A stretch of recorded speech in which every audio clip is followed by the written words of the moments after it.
be forced to do so. Thanks, Senator Walsh. Yes, please. Okay, Deputy Barrett.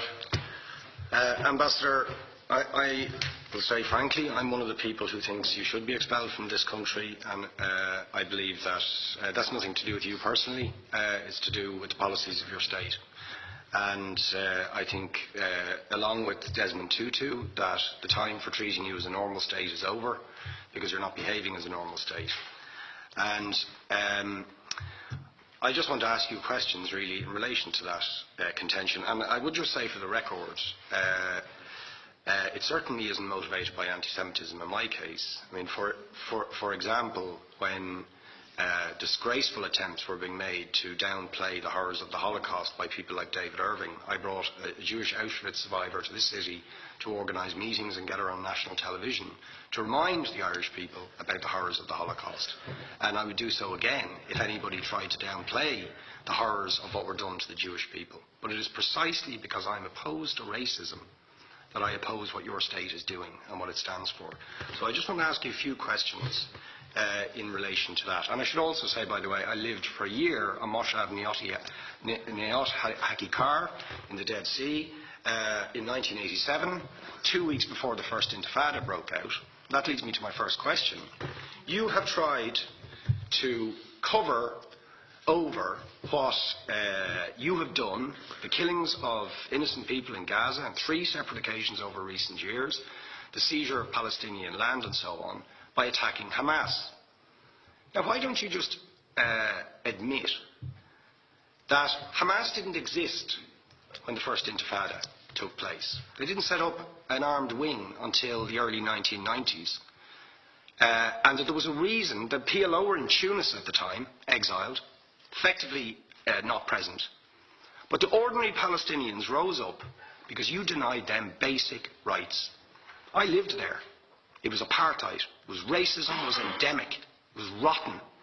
Absolutely, I was shocked within weeks of living there to see how you treated Palestinian people. And isn't it the fact that the law of return, which is the basic law of the Israeli state, is a racist apartheid law because it confers rights on Jews that it denies to Palestinians? It allows, for example, if I was Jewish and had never stepped foot in Israel, I could claim citizenship there tomorrow, but 6 million people whose origins are in what you now call Israel, who were forced out in 1947 or 48, do not have that right. Isn't that part of the reason why the Palestinians are in dispute with Israelis?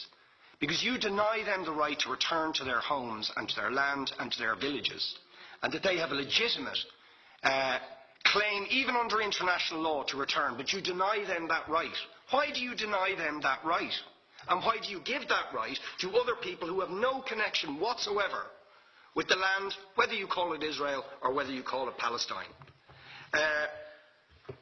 Why do you continue to seize land, if you're serious about Oslo and the two-state solution? Why do you continue to seize land, which under that agreement is land designated to be Palestinian land? 500,000 people, most of which has taken place since Oslo. You allow that to happen. Why do you allow it to happen if you're serious about giving this land to the Palestinians? It's absolutely extraordinary. And it just, are you not just taking us, Ambassador, for idiots? That you can say with a straight face, we're serious about peace, but while we're serious about peace, we're going to seize Palestinian land. And you expect the Palestinians to just sit back and do nothing about that. And the world to accept that that is an acceptable way to behave. And you asked earlier on, could we have some constructive solutions? Now, you know what the Palestinian people have been asking for. Far less even than some people would ask for. Because I believe the whole apartheid system should be dismantled. But what they've asked for is to lift the siege of Gaza. Just to lift the siege of Gaza. Let them have an airport. Let them have ports. Let them not be dictated to by a government for whom they do not vote as to what can go in and out of their territories, whether they will have power, whether they will have clean water, whether they will have medicine. What makes you think you're allowed to have nuclear weapons and the 4th biggest army in the world and visit destruction on the people of Gaza But they have no right to defend themselves. They have no territorial sovereignty over that land. Would you ask questions, please? How do you justify that? Yeah. All right. How do you justify those double standards? And very lastly, Ambassador, people like Bishop Tutu, Nelson Mandela, and I would certainly describe your state as a apartheid state, with different laws for people depending on their race or religion. Now, isn't that just the case that, for example, at checkpoints going into the West Bank, there's a channel if you're Israeli or European, and there's a channel if you're Arab? Just because you're Arab. If you came into Dáil Éireann and they stopped you and said, "Are you Jewish?" "Oh no, sorry, you can't come in through the same entrance as Irish people or European people because you're Jewish," you would call that racism and apartheid. But yet, you practice that.